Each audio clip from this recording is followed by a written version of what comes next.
I've been asked to give you reflections, mainly from the front lines, from a doctor's and I guess also a patient's perspective. In my 54 years on this planet, the one thing I think I've learnt is that we exist to love and be loved. Do you not think? What else is there? And we're not very good at talking about love or mental health or sexual health or death or all the things that matter. So I'm just going to invite you to start off with to play Dr. Phil's love game. It's entirely optional. In love games, you should have to give your consent. So if you don't want to do it, just cross your arms and say, that's disgusting. I don't want to do that. But if you'd like to, I'd invite you to turn to the person next to you, look them in the eye, give them a little hug and say, I love you. I love you. I love you. Come on, don't be such an emotionally constipated audience. I love you.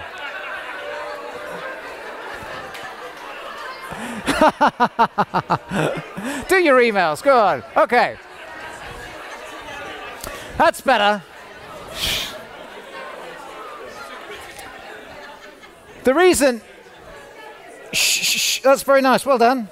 You do that for an hour. Be better than listening to me rabbit on. Okay. Why is that important? Because actually all health services are founded on compassion. That's the whole point of it. It's about treating people according to their need, not their ability to pay. When I die, I want it to be because medicine couldn't save me, not because I couldn't afford the medicine to save me. So health services are founded on compassion, but just as important as loving each other is loving ourselves. Now that's slightly tricky. Healthcare begins with self-care. Self-care begins with self-love. Most of that is down to the way we live our lives. So the last thing we're going to do is we're going to take Dr. Phil's pleasure pledge. I'd like you to hold hands with the person next to you. You don't have to do it if you don't want to. Just hold hands with the person next to me. And say after me, I pledge to pleasure myself in a safe and sustainable way. Could you do that? 1, 2, 3. I pledge to pleasure myself in a safe and sustainable way. Give yourselves a round of applause. You've saved yourselves. You've hastened. Okay. So one of the things we're trying to do is to encourage people to be critical thinkers and not consumers. You can't use healthcare as an all-you-can-eat breakfast bar. Just because we can do something in healthcare doesn't mean we should do it. And critical thinkers critically want to know what's happening with drugs. So they will access pages like the All Trials or Open Trials pages, and they will want to find out about their drugs. And interestingly, when we do shared decision-making, which we share decisions with patients about their care using the best available evidence, more often than not, they choose not to have interventions. They choose not to have statins. They choose not to have treatment for low blood pressure because they look at the odds, they have it explained in context in terms of relative and absolute risk, and they decide, no, actually, I've realized a Mediterranean diet is far more effective than anything you're offering me. So it's interesting, in Wales, they call it prudent healthcare, and in Scotland, they call it realistic medicine. But basically, health services, short of money, are moving towards what they call the minimum necessary intervention. So they're saying, what's the absolute minimum amount of medicalization we can do to achieve the desired effect? So it's a complete anti-consumerist, pro-critical thinking ideology, which in some cases may not always be good, but in many cases it uses prudent use of resources. What I thought was interesting, this is just the BMJ, but isn't it interesting that patients now have a say in publication? And most peer-reviewed journals are like this. They will have patient reviewees. As you know, NICE groups, National Institute of Health and Care Excellence, will have patients on the board. So patients are having a say in what research is done in the first place. Is this useful to me? Does it answer a useful question about my life? It's not just publish or perish, do things at the top of the academic tree. Patients are now asking questions and saying, is this useful research for me? And I think it's really important that they have a role in that peer review process. So what happens after publication? You spend an absolute fortune getting your publication right. Does it actually make a difference? Certainly in the United Kingdom, I would say doctors have much less clinical freedom than we used to have. I think in previous days we could have read an article in the New England Journal of Medicine or the British Medical Journal and we could have changed our practice the following week. I think those days have gone completely. Most doctors will wait until either NICE has reached a view on something or their local formulary. So most areas have a local formulary which decides in most situations, most common situations, what drug should be used. So you have to wait until a new drug gets onto the local formulary before you can use it. You can still use it, but if you do and you become a significant outlier, people monitor your prescribing. So the prescribing advisor comes once a year and says, oh, hang on, you're prescribing this very expensive drug that isn't in our formulary, and you have to justify it. Now, if you're an experienced doctor and you're used to using lots of different drugs, you can probably come up with an argument to justify using it. But your prescribing habits are appraised in your annual appraisal. Are you fit to practice as an individual? And they're also appraised when your practice as a GP is inspected every year. They look at your prescribing. So I would say the leeway for doctors to react and change their prescribing practice on the basis of one single paper is very much reduced. I'd say the one area I worked in where people did respond fairly quickly was HIV. I qualified as a doctor in 1987, and in St Thomas's Hospital in London, I remember lots of very bright, lovely young men basically dying on the doorsteps of the hospital. We didn't know about HIV. We would treat them with spacesuits, and we wouldn't touch them, and we wouldn't hug them. We didn't know what we were dealing with. If we wind forward now to HIV, it's interesting. If you live in a country that's lucky enough to afford the drugs, it's almost like having high blood pressure. You know, the drugs are unpleasant, but people almost have a normal life expectancy. If you think of the brilliant reasons why that happened, fantastic research, fantastic academics supported by great drug industry involvement. But when I was working in HIV, patients would read the papers as soon as they came out, and often they would read the papers before I had. They were very articulate and very bright, and they'd say, "Boomf, this has just come out, this new cocktail of drugs has just come out, it's in the New England Journal of Medicine, I want to try it." And often we did in those days, because we didn't have much else, we would respond to that. But I would say that was almost unique. But it is interesting, it showed how empowering patients actually pushed forward the progress of medicine. I think that's a really good example of it. I'm actually in favour of NICE. I chair the NICE conference. I get paid for that as well. So I've chaired the NICE conference for the last 10 years probably, and it's been a really interesting debate. NICE was probably introduced by a previous Labour government as a firewall for politicians, because the NHS puts we put less of our GDP into healthcare. There is always this argument that comes onto the front of tabloid newspapers: why aren't we getting the latest cancer drugs? Why aren't we getting drugs in the UK you can get in Europe? So NICE was invented as a firewall for the politicians to have proper scientists look and critically appraise information and decide not just what was effective, but what was cost effective for the NHS based on a random QALY, I guess, which used to be £70,000 per quality adjusted life year. It's lowered slightly. But that principle, I think most health workers support, the idea that money will always be limited. They like the idea that things are rationed fairly. There's something about fairness at the heart of the English national health system. So they don't like people jumping the queue. They don't like unfairness. I think what's interesting, I'll show you later, but politicians have had a way of subverting NICE. But generally it was a good thing. But it doesn't have the resources it needs. It could use its entire existing resources updating all the guidance it has already. So there's a huge issue with updating existing guidance and then trying to take new things on board. So you publish your new paper, you hope it will make an impact, but generally it takes a little while for NICE to come up with their idea of whether it should be, whether it should change clinical practice. Even more alarming, I guess, you have a legal duty to provide NICE-approved treatments if a doctor thinks it's appropriate for you within the NHS, but because we've hit the buffers in funding, there are still areas where people aren't getting NICE-approved treatment. So even though we have this process of approving new drugs based on excellent publications, local clinical commissioning groups, as they're called, they're groups founded by GPs, but they have managers and all sorts of people on there are saying, no, we can't afford it, whatever it happens to be. It could be fertility treatment or something in our area. So there are still huge variations that shouldn't be there. Patients can appeal against this process, but it's fairly tortuous and takes a long time, and clearly you have something like a terminal illness, then you probably don't have the time and the energy to do it. So it should be a fair system. I would say at the moment it's not terribly fair, and there's no rapid response to publication. So that's pretty much what I've said. Safe, cost-effective prescribing is assessed at individual and local formularies summarise NICE, but have local variations. So this is my local formulary. I used to work in general practice and something called BCAP, the Bath Clinical Area Partnership, and they produced this statement. Our joint formulary is to promote safe, effective, appropriate and economic prescribing in both hospital and general practice. So a group of local experts within my region get together and they say, this is what you can prescribe. Drugs have a green light. As a GP, you're free to prescribe a amber light, use with caution, and a red light, which is don't use or specialist only use. And this is audited. They come along and they say, look, hang on, you've been prescribing red light drugs, why is that? So I would say more than reading papers in journals, doctors respond to guidelines now. And some go off guideline, but most of them pretty much stick to them because they're judged on whether they have or not, and their practice inspection depends on that. Politicians, the NHS in England is a very politically run organisation, so politicians respond to media pressure. So it was mentioned earlier about the Cancer Drugs Fund. David Cameron suddenly got the heebies because the Daily Mail, which is our most acerbic tabloid, started talking about drugs that were available in Europe and America but not widely available in England. And unilaterally pretty much started a Cancer Drugs Fund which subverted NICE in a way. And people argued, well, why aren't you doing one for multiple sclerosis, or why aren't you doing one for rheumatoid arthritis? So it was basically unfair, but responded to political pressure on what was on the front page of the newspapers. And like everything else in the NHS, it's now running out of money, so it's become less fair and judgmental, and I'm not sure how it will end up. Jeremy Hunt, our health secretary, met with some of the drug industry people who are making anti-dementia drugs and was persuaded to introduce dementia screening, where doctors are incentivized. We were given £50 to screen every patient with dementia. And then we screened far too many, and the system couldn't cope with them, so they've stopped doing it now. So every now and then, there will be a little bit of political pressure that undermines the existing structures.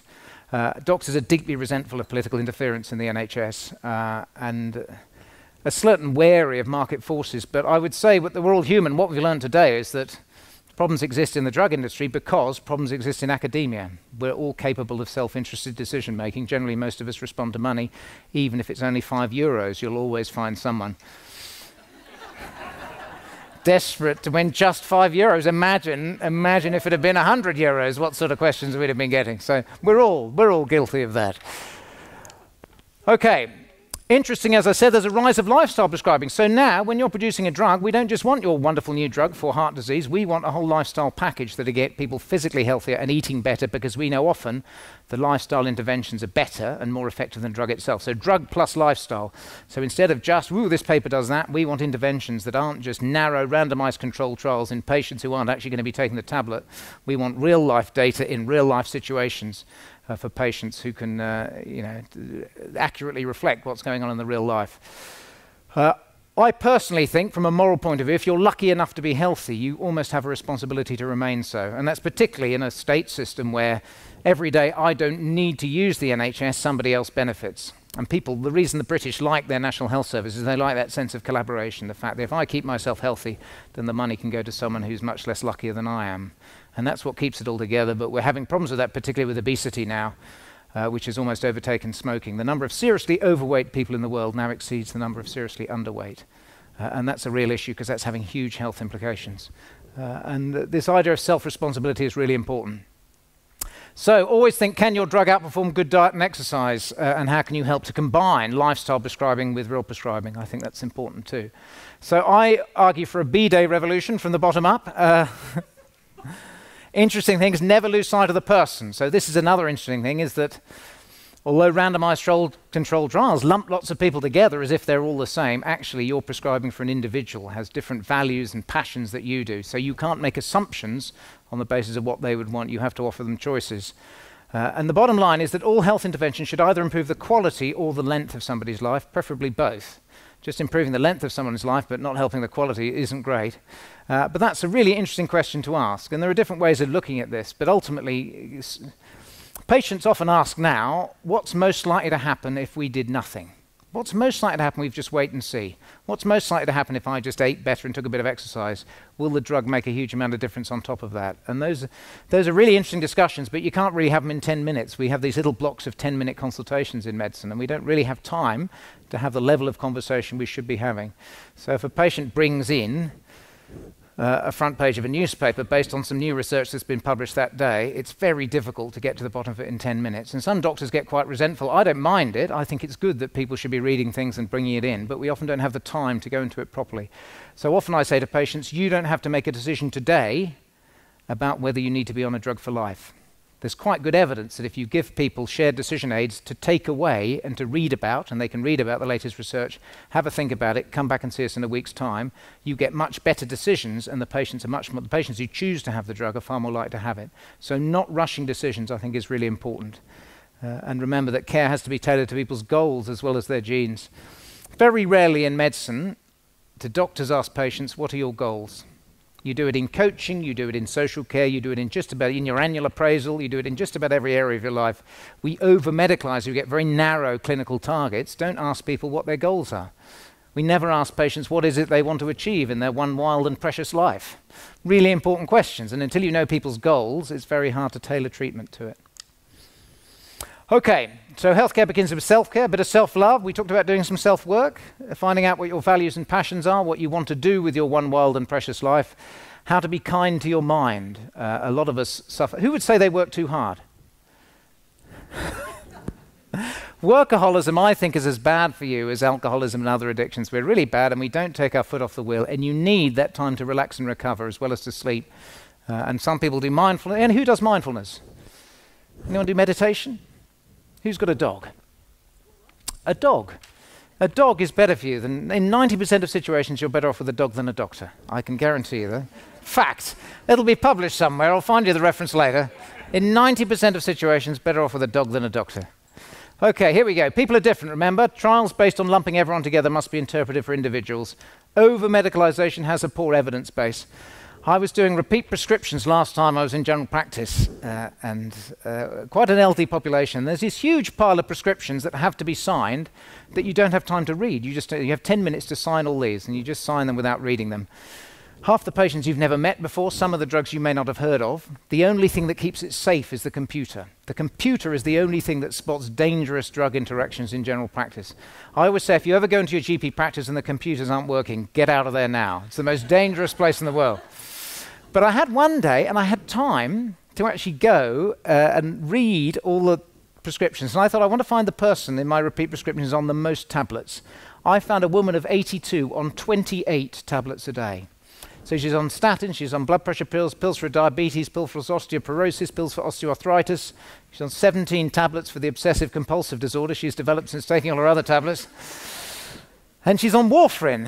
This is before we had the newer anticoagulants. She was on warfarin to stop her having a stroke, but the warfarin was interacting with all her other tablets. And despite swearing she was taking all her tablets, her warfarin levels were going up and down.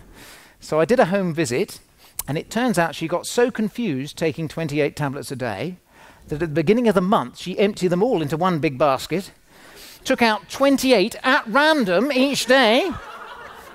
I figured it would even itself out in the end, doctor. And I said, that's ridiculous, Maud. What happens if you pick up a handful of red ones? She goes, I'm not stupid. I mixes them up. That's actually quite an intelligent and sophisticated way of taking your tablets, because the long-term research suggests at best 1 in 2, probably 1 in 3 patients take their tablets in the long term in order for them to be effective. And the more you over-medicalize them, the harder it is for them to take their tablets. The more likely they're to get side effects, the poorer the evidence base. And people just don't like taking their tablets. I changed one man's tablets once to a better brand. Well, it was cheaper, but it was the same generic drug. It was the same size tablet, the same shape, same little line across the middle. And just as I thought I got away with it, he phoned me up. And he said, Doctor, those tablets you gave me, they weren't the same. I said, what do you mean? He said, well, the first lot sank when I threw them down the toilet, and this lot floats. So just be wary. We do these things. We think we've got a wonder drug. What's happening in the real life? People don't like taking loads of tablets. Minimum necessary intervention. So doing regular pill checks on people, saying, do you really need to be on this? Do you need to be on 28 tablets a day? Some people like measuring and monitoring things, so a lot of people are using apps now. There was a lovely story. I wrote a book called Staying Alive, How to Get the Best from the NHS. And I interviewed lots of patients. And there was one lad, it was great. He was a working class lad who hated having diabetes and just was in denial and wasn't measuring his sugars and wasn't taking his insulin. And he was having 1 admission a week, emergency admission with out of control diabetic ketoacidosis. And the one person he liked in the practice was the practice nurse. And the practice nurse came up, and the one thing he always had on him was his mobile phone. So the practice nurse came up with this wonderful device called Flow. It's a texting, Flow stands for Florence Nightingale, and it's a simple text reminding thing that was coming from the nurse. So it was coming from the nurse, so he knew, I love this nurse. It's like having a nurse in my pocket, and she would say, have you remembered to check your blood sugar? Tell me what it is. What are you eating today? And he really got into this. So he still didn't really understand about diabetes or what the pancreas was or where it was coming from. But he always responded to the nurse. He went down to 1 admission a year from 1 a week. So it's interesting. Some people really like technology. And basically, there's no point in you writing a trial about a brilliant tablet if patients aren't in some way empowered to take the tablets and know how to do it. So actually progressing, I think this is a really big role for the pharmaceutical industry, progressing from just providing the tablet to how can we monitor people's lifestyles and how can we get them to take their tablets and remind it is absolutely crucial. And the use of technology, I think, will be fundamental, but you need to assess and evaluate the technology in the same way that you do a drug. There's an app. There are 17,000 apps come out every day. It's just as you used to invent a drug and find a disease for it, there are now people inventing apps saying, I've got an app, I just need a disease to go with it. I mean, so I don't think technology is simply the answer to everything, but I think some technology, the simple stuff, particularly the texting systems, I think are really good. Okay, so remember, drugs alone are not the answer. Doctors are now motivational coaches. Everyone responds to enthusiasm. I think that's important too. Okay, healthy mind, healthy body. Physical health requires mental health and vice versa. Who does exercise regularly? If you're feeling stressed, exercise is really good at breaking that cycle. So healthy mind, healthy body, healthy mind. 50% of the symptoms that doctors see are medically unexplained. How about that? Cleverest bloke I was at university. I was at Cambridge for some of my training, and I wasn't terribly bright. There was a bloke I sat opposite who was brilliant. He's the cleverest bloke in the year, and he now works as an interventional cardiologist. So he does this amazing stenting. Somebody has a heart attack. He's in there, he's whacking the stent in, he's saving their life. And I said to him, what do you spend most of your time doing? He said, I spend most of my time sitting in clinics telling people, I don't know what's causing your chest pain. It sounds absolutely horrible. I'm certain it's not cardiac. I'm not sure what I can do about it. Okay, so loads of people who end up going to cardiologists don't have cardiac chest pain. Loads of people who end up going to neurologists have normal brain scans. Loads of people who have scopes put up the backside or down the front have perfectly normal guts, and we don't understand why. So there's something about the way we're living our lives, perhaps our diet, whatever, that's creating a huge amount of medically unexplained symptoms that we don't have the answer to. And I would say about half of consultations have significant, what we call MUS. We know for sure that inequality is bad for health. There are huge differences in lifestyle and life expectancy. And the worst thing I think about inequality is we have a 15 to 20 year gap in life expectancy in the UK, but we have a 20-year gap in healthy years lived. So there are people who live up to 80, perfectly healthy. I saw a woman of 97 the other day who was teaching Zumba classes to people in their 80s. She says, I'm 97, but I feel like a woman of 94.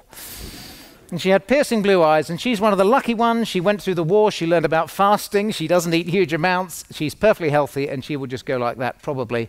And other people go down, down, down, down, down from about 40 odd. Often they're very overweight, they get 5 or 6 chronic diseases, and they feel awful for 20 or 30 years. So there's huge inequality in healthy lives lived, and that's what we need to crack. And that, as I say, it's not just about prescription, it's also about motivation. Knowledge is like water, so when we get our disclosure up on websites, we need to make sure it's accurate, we need to make sure it's useful. If you can get pure knowledge when you need it on tap, it's fantastic. So if you just had a few good sites that we trusted that provided really reliable information about drugs, it would make a huge difference. Okay, being human. Learning to manage your mind. We all have this huge vapor trail of stuff hanging out the back of our minds, and it's pretty dark, and we never really know what's going on in somebody else's head. We can make a guess. And being a man means having that huge thing around the back of your head and a tiny bit comes out of your mouth. So men tend to bottle it up. Men's mental health. It's interesting that everybody, just about everyone on the panel this morning, there were 5 women and 1 man. Do you think that's because women are better communicators than men? Yeah, see, don't be shy about it. It's okay. Men tend to bottle things up and not talk about it. Women tend to talk about it. They tend to be more collaborative. But bottling things up is really bad for your mental health. In every country where there's a recession, there's a spike in male suicides because men lose their jobs, they feel they can't provide for their family, they feel like failure, they feel life would be better off without them. So it's a slightly scary thing, but talking about stuff is really important in terms of health and mental health particularly. Okay, for 90% of symptoms you're better off than a doctor. Have 5 portions of fun a day as well as your fruit and veg. Do little things every day that give you meaning and purpose and happiness. The best definition of happiness for me is pleasure, but also purpose. You know, you actually care about your job and you want to make the world better by getting better drugs into circulation. I think that's really important. That is my dog, by the way. I didn't realize. I had Labradors previously, and we wanted a dog that didn't shed hair, and we didn't realize when you had a dog that didn't shed hair, you have to get it clipped occasionally. So this poor dog kept growing hair till it got that size. I've now shaved it. Okay, so here's my big idea. Who knows who the clangers are? Are you ready for this? Who's got the faintest idea who the clangers are? Excellent, 3 people. The clangers are a population of mauve mice who live on the moon. They were devised by an old socialist pacifist, Green, called Oliver Postgate in 1968, and I grew up watching the clangers. The interesting thing is they're the ideal model of healthy living. The moon that they lived on, there was no currency, there were no political parties, there was free soup for all dished out by a dragon. So it was like sort of a low style, it was socialist propaganda basically. It was the model of the welfare state. But clangers, when I'm teaching my patients about healthy living, being healthy in mind as well as body, I think about the things that we need to do every day to be healthy. And this is whether we have illness or not. This is in addition to taking your tablets. Connect, learn, be active, notice, give back, eat well, relax, sleep. Connect, learn, be active, notice, give back, eat well, relax, sleep. The clang bit came from research from an organisation called the Foresight Project, which was hired by the British government to look at things that everyone can do within their life to stay mentally healthy regardless of their income. And I added eat well, relax and sleep because I think those things are fundamental. The connect thing is interesting because we're all social animals. We exist to feel as if we're leaves on a tree. We want to think that we're bigger. We're part of something more important. So these meetings are most useful because you connect and collaborate and feel part of something. Loneliness is as bad for you as about 15 cigarettes a day. So old people living on their own is probably the biggest health crisis facing us. People are living longer. When the NHS was founded in 1948, half of us died before the age of 65. Now 1 in 3 people will live to the age of 100.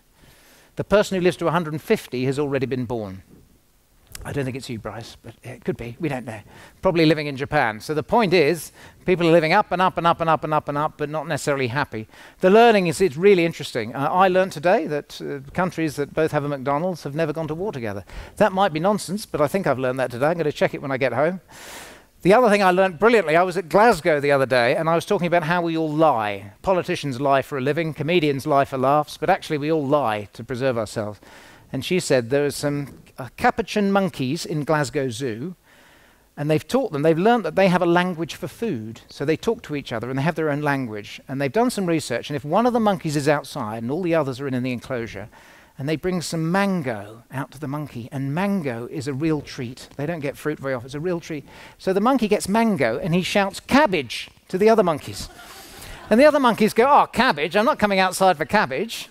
And the monkey eats all the mango, and then he urinates on his hands to take away the smell of the mango so the other monkeys don't beat him up. Isn't that clever? Isn't that clever? If monkeys are lying, imagine what human beings can do. So wherever you go, try and learn stuff. Curious people tend to be happy people. They keep their mind alive. They get out of bed and they think, ooh, I'm keen to learn.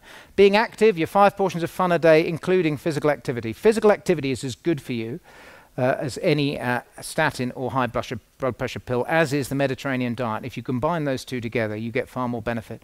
Noticing is part mindfulness. Mindfulness just means living in the present moment without having to judge it, enjoying the beauty of your dog's nose or a sunset or the light on the old part of Basel or whatever it is. If you can absorb yourself in the moment and fill up your senses, there's quite good evidence it can push anxiety, depression and pain to one side. So it's quite useful. Noticing your doctor's about to give you the wrong drug and saying, excuse me, that's the wrong drug. That's called self-preservation. So there's noticing to enjoy and noticing to preserve yourself. Giving back. The happiest people on this planet give back to other people. Compassionate people are happier beyond measure. And it's about widening your circle of compassion so you care for people beyond your immediate friends and family. Eating well. I talked about the Mediterranean diet. I was at another conference recently, and one of the speakers said you're better off eating the poo, I know it sounds disgusting, of somebody really healthy in the form of a capsule. They call them crapsules. You're better off eating the poo of somebody really healthy than you are eating most processed food. So most processed food has horrible sugars and trans fat, and you're basically eating poison when you're eating processed food.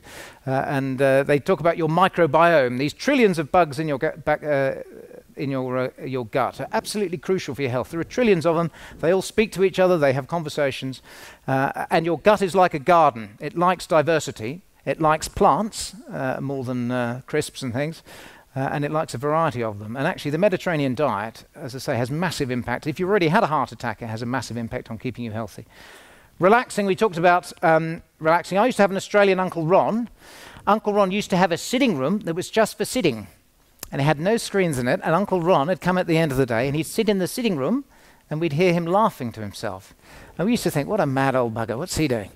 And I'd say, what are you doing, Uncle Ron? And he would be reliving the happy things that had happened during the day. So the postman had told him a joke, or he'd seen a funny-looking cloud, or something had made him laugh, and he would giggle to himself and laugh to himself.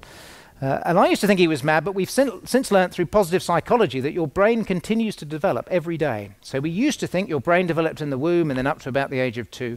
In fact, your brain continues to develop as you grow. So what you focus on is what grows within your brain. So if at the end of the day you relive happy moments, you think, oh, that was really funny what happened today, what a wonderful person that is, I love my mum, you get treble the benefit, okay? If you sit at the end of the evening and you worry about stuff, you get treble the harm. It's not as simple as telling everyone to think positively, because we evolved to think negatively to stay safe. So if you try to cross a busy road with positive thinking, you get knocked over fairly quickly. If you ever have to use a parachute, you want to pray the person who designed that parachute was a negative thinker. Not, oh, that'll be fine, don't you worry, no need for any safety. Oh, that'll be fine. So negative thinking keeps you safe. Positive thinking keeps you happy. You need them in balance. You swing too far to the negative, you get depressed. You swing too far to the positive, you get knocked over. So really important. And then sleep is fundamental for health. How many people here would get 8 hours sleep a night? Who gets 7? 6? 5?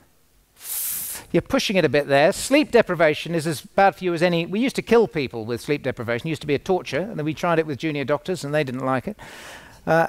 Sleep is fundamental to repair. Your brain is surprisingly active during sleep. It's like the antivirus software in a computer. It clears out all the clutter. Generally, 6 or 7 hours sleep you should be aiming to get as an adult. 8 is pretty good. And if you're not getting good sleep, the trick is to go back to make every day a bit like Groundhog Day. Go to bed at the same time and get up at the same time, including weekends. We know that people who do feel unrefreshed after sleep, they have no cortisol surge in the morning, and the way to get that back is to wake up at the same time every day, and then work backwards from bedtime. How many people here drink coffee before they go to bed?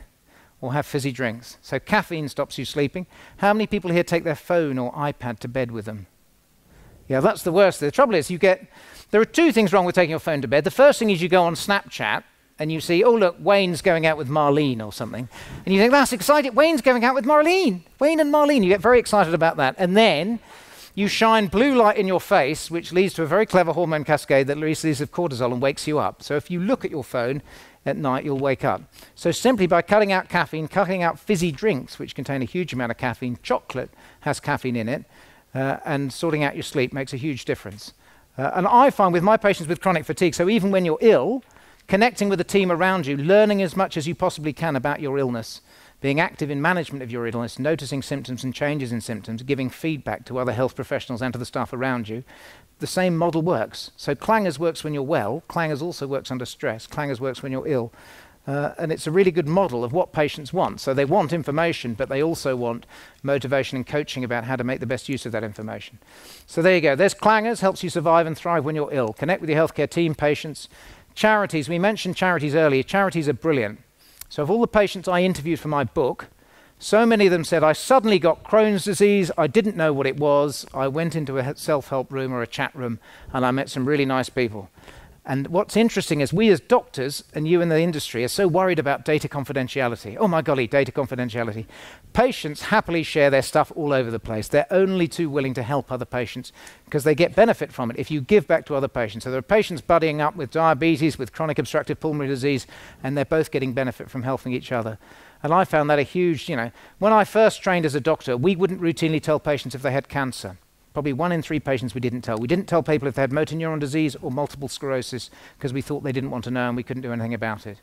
And that's changed completely in the course of 20 and 30 years. So now patients are talking to each other. There will be websites you probably don't get irritated by, like Patients Like Me is a great website where people share data, and sometimes they unrandomized clinical trials by sharing data online with other people in clinical trials. They do all sorts of naughty stuff, but it's very progressive and it's really interesting that patients are that interested in research, they're doing that. So Connect, Learn, Be Active, Notice, Give Back model also works for managing illness as well as staying safe and sane. Okay, so I would say the future of us all is what I call compassionate and competent collaboration. So healthcare teams collaborate with patients and carers in the community. Care systems collaborate across communities, well, in the UK with defined budgets. Patients handed as much control as they want. So remember, not everybody wants control. Lots of people with dementia who aren't necessarily in a position to take too much control. They need advocates and carers. But research and development companies have to collaborate, identify, prioritize, and design new treatments that improve health and the ability of people to manage their own health. And that's the absolute crucial thing. If you ask patients what they want, they say, I don't just want a tablet for this. I want something to help me manage my own health. So people want to be independent. People want freedom, ultimately. Illness and reliance on a health service is like being shackled. If you talk to patients, they'll say, I want to be free from the shackles of my disease. So anything that you're producing has to be something that frees people up. Technology, I think, is key. I've just given you this quote. These will be available. Margaret Heffernan is a wonderful author, part American, and she actually lives near Bath, where I live. She wrote a great book on whistleblowing called Willful Blindness, but she also wrote a great book called The Greater Prize, arguing that collaboration actually is better than competition in most cases. I think it's really interesting that the pharmaceutical industry, in many cases, is collaborating with back office functions and sharing information. This is part of this movement where you've had people from different companies sharing what they do. There might be a little bit of corporate risk in doing that, but the benefit of collaborating, realizing actually we're all roughly on the same page, all working together, I think is far greater.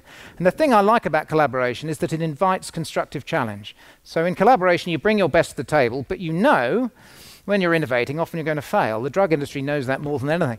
I can remember watching when we landed a probe on Mars. I can remember there was the journalist put his hand up and said, "It's amazing, you just landed a probe on Mars." And they said, "Yes, it took us 30 years. And every year we failed, and every year we learned a little bit from failure, and constructively we generally raised the bar until we got there." And that's usually what happens in pharmaceutical research. Occasionally you get lucky and have a big bang, but most of the time you're collaborating and slowly raising the bar. So I think collaborating across companies is really important. So you're not duplicating effort. And there's really no reason you should be mistrustful of that, because actually it's about what's in the best interest of patients. Okay, so finally, these are the kind of things. So when I'm looking at a healthcare story, I'm looking at what patients need in their treatment. I just come up with acronyms, but the one I use is trackers. So care has to be transparent, it has to be right for the individual, has to be both accessible and accountable, it has to be competent and collaborative, has to be kind, effective, right first time if possible, that won't always happen, and safe. So I'm looking at the things, that's the kind of issues that you're working in your industry, exactly the same issues that we're dealing with on the front line with patients in front of us. That same agenda of transparency, accountability, effectiveness is trickling down the train. So we're all bound by these same values and these same rules, and that's actually a good thing, I think. What people need for any particular treatment, this is interesting. It used to be the doctor would make the diagnosis and we'd decide whether to tell you what your diagnosis was. Now we may come up with a diagnosis and you're given options. So one example that really stuck in my mind when I was a young doctor, I was a lovely woman who had cervical cancer. And the gynecologist who was treating her really wanted to get rid of the cancer, which meant having a hysterectomy. And she said, "No, I want to keep my fertility. I want you to do just a minor operation on the cervix and remove the cancer because I want to have a baby at a later date, and I'm prepared to accept that trade-off of my cancer coming back with keeping my fertility." Now that's an extreme example of what patients are doing every day. Just what the doctor wants isn't necessarily what's in the best interest of the patient. She went ahead, she had a baby, she's now clear of cancer, and her baby's now 18 years old. So that's a lovely story, but it doesn't always happen. She said, "I had other friends who weren't so lucky. Other friends had minor operations and the cancer returned." But people are given options about what the best treatment is. Then there's a pretty clearly defined process. So NICE, for example, produces fairly prescribed processes of best practice, what you should do in this particular situation. And the reason people struggle with that in the NHS is they say we're so underfunded and we're so short-staffed, we can't provide clinical excellence in every situation every day. And in fact, I don't think any health service anywhere in the world provides the highest quality care for all its patients at all times. But that's what NICE aspires to. I said, as well as NICE, we need an organisation called NIGE, which is the National Institute for Good Enough. So when you're having a bad day, you just get over the lower bar and you say, this is minimally competent, safe care. It may not be brilliant, but this is my NIGE level, and this is my NICE level, and then gradually, as a team, we're going to get from NIGE to NICE. And I think that's far more realistic, given the current funding restraints. But think about experience as well. We focus more on that now in the NHS, and I know they do in America. There's quite good evidence that patients who have a good experience of care often get better outcomes too. You would expect that. People who are treated with dignity and respect and feel that their voice has been heard, they actually get better. And again, this is a fairly new thing. There are lots of TripAdvisor type websites now where you can rate your doctor or you can rate your whatever, but actually the best feedback is to give it directly to the team treating you in real time, or just shortly after you've left, saying, here are the things that went really well, here are the things I think we could improve on, here are my thoughts. And I think in any health system, if all we ever did was say to patients and carers, what did we do well, what could we improve on, how could we do it, that would be the most effective way of reorganising healthcare. They often have the best thoughts, we just don't listen to them. So paying heed to patient experience I think is really important. So finally, a little bit about me. I talked about what we focus on is what grows. That's me in Australia in 1969 with my mum and my brother and my dad. My dad, as I said, was a brilliant research scientist, but was a workaholic. He was very, very driven. He captained All Australian University's basketball team. He got a PhD as one of Australia's top physical chemists to come to study in Cambridge, where he met my mum. But he burnt out, sadly. He suffered from depression and took his life in 1969 when I was 7. Next to him is Uncle Ron, Dad's brother. Uncle Ron is the happiest bloke I ever met. My dad achieved all this stuff, academic chemists, burnt out. Uncle Ron, happiest bloke I ever met, lived to 93, achieved absolutely nothing in his life. Happiest bloke in the world, Uncle Ron. And all I ever remember, as well as his sitting room, he used to be sit on the front patio. He'd go out there and sit on the front patio, and I'd say to Uncle Ron, what are you doing today? He'd say, I'm looking at the birds. Got some lovely birds out there. Pretty clouds, lovely clouds. A couple of bushes, lovely shaped bush there. And he'd just stare at the view. And I think this is incredibly boring, and that's all he'd do. Every now and then, a little challenge would come his way. A little challenge would come Uncle Ron's way, and he'd always go, oh, fuck it. Fuck it, fuck it, fuck it. Now, I'm not saying fuck it is the appropriate response in every situation, but it's surprisingly effective. If you work in a large hierarchy, I bet about 80% of the stuff that lands in your in tray is nonsense, isn't it? If you look at your emails, 80% of them are rubbish, aren't they? I used to be governor of a primary school where I live, and we used to make every Friday Fuck It Friday, and people would take about the top 80% of what was in their in tray, and we'd have a glass of white wine, and we'd get round the shredder and we'd go, fuck it, fuck it, fuck it, fuck it. Decommissioning the crap in your head and the stuff that's dumped down on you is actually fundamental, I think, to mental health. To focus on the stuff that really matters to you, you have to decommission all the other stuff. So my take-home point is to make every Friday Fuck It Friday if you can. But actually that philosophy is quite good when you've got to do something, when you've got to do a big sporting event or you've got to do a big presentation and you've done it all you can and you're nervous and you're anxious. Ultimately, you just go, fuck it, I'm going to do the best I can because I'm here now and there's nothing more that I can do about it. So that's what I learned from Uncle Ron, really interesting. I'd like to think I'm probably half dad, half Uncle Ron because I couldn't just sit on the patio and do nothing. But when life gets really stressful, I do that Uncle Ron thing and push it to one side. I think that's important. Last person I'd like to pay tribute to is my stepdad, Stan. So my dad died and my mum came back to England and married a West Country builder called Stan, who's the happiest bloke I ever met. And Stan was really he was very good with his hands and he would do something, he'd build something during the day, and having done something good during the day, he could relax and be happy in the evening. He was a real role model. And Stan sadly died last year. He was 84 and he was on a walking holiday in Europe and he came back and suddenly turned yellow. And when someone turns yellow at the age of 84, it's usually a bad thing. And fair enough, he had a big mass at the head of his pancreas, almost certainly a cancer. And he was 84, he'd had heart surgery previously, which he'd recovered from, but he looked at all the data. He went on long and he looked at the survival rates for pancreatic cancer. What if I have a Whipple's operation? What chemotherapy is in? He was very numerate and articulate. And he said, no, I've looked at this and I don't think it's worth the benefit of having any further treatment. So he said to his oncologist, who was a lovely oncologist, he said, I don't want any more treatment. And they said, well, we'd like to do a biopsy. And he said, well, I don't want any more treatment. What's the point? It'll be uncomfortable. It'll waste money for the NHS. And the oncologist said, we'd like to name the tumour. And Stan said, what about Dolores? So Stan called his cancer Dolores. He had no more treatment. He lasted 6 months. He stopped all his statins and his blood pressure pills. He ate like a horse. He put weight on over Christmas, had really happy times, saw all the people he loved and said goodbye to them, and then had, I would say, 2 fairly tough months at home. And I think the reason they were tough is that when someone's really fit, often you find thin people who are really fit, when they stop eating and decide they don't want to live anymore, which Stan did at a certain stage, it does take a long time for them to die. People will often say, golly, so they stopped eating, stopped drinking. It was 8 weeks after Stan stopped eating that it took him to die. There's an interesting debate about assisted dying. I know he probably would have wanted to go earlier, but he had a gentle death at home, but it's interesting how long it can take people to die. The point I talk about death is that if you talk about all being leaves on a tree, we're all on the death tree. And it's interesting that we don't talk about death, and yet it's usually the most expensive and often the unkindest end to our lives if we're not careful. So most money goes on the last year of people's lives. Most people don't talk about it and they don't plan it. If you talk to doctors, huge amounts of research amongst doctors, most doctors want very little intervention when they die. They write very clearly, I don't want dialysis, I don't want this. Once I know that my disease is likely to be fatal, I don't want intervention. And yet, because we're frightened about being sued and we're frightened about not intervening, and golly, nobody's made an advanced care plan, so we better intervene, there are still far too many unkind deaths. Atul Gawande wrote a great book about this in the United States perspective, but it happens everywhere. So my final thought would be, get the debate going about death as well. I think that's really important within your relatives, but actually yourself. Once we get over a certain age, have a think about how you would like to die. Because as a society, I think a gentle death is the best thing that we can offer anyone. And that's what all health services should be working towards. We should say, if you decide to live your life in the fast lane or pleasure yourself in a safe and sustainable way, when the time comes, we can offer you a gentle, dignified death. And if we work backwards in healthcare, I think things would be a lot kinder.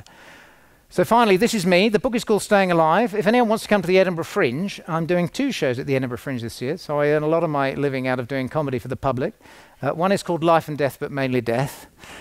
And the other's called Dr. Phil's NHS Revolution. Feel free to come to either of those. So the bottom line, I think what you're doing is great. I think collaboration is the key. I think the values and the things that unite us as doctors and healthcare professionals, and then people working in the pharmaceutical industry and doing medical writing, what unites us is far greater than what divides us. And the value of transparency but accountability. But I would say moving from blind trust, which is what it was like when I first qualified as a doctor, to kind truth. Giving people loads of information that they can't handle and they don't understand is often as unkind as giving them no information. So when we move from blind trust to kind truth, we've got to make sure that information is given to people tailored according to their intellect and what they want. So forcing information on people when they can't handle it is as unkind as not giving them information. So how we communicate is actually crucial. Words are how we change the world, so use them wisely. Thank you very much.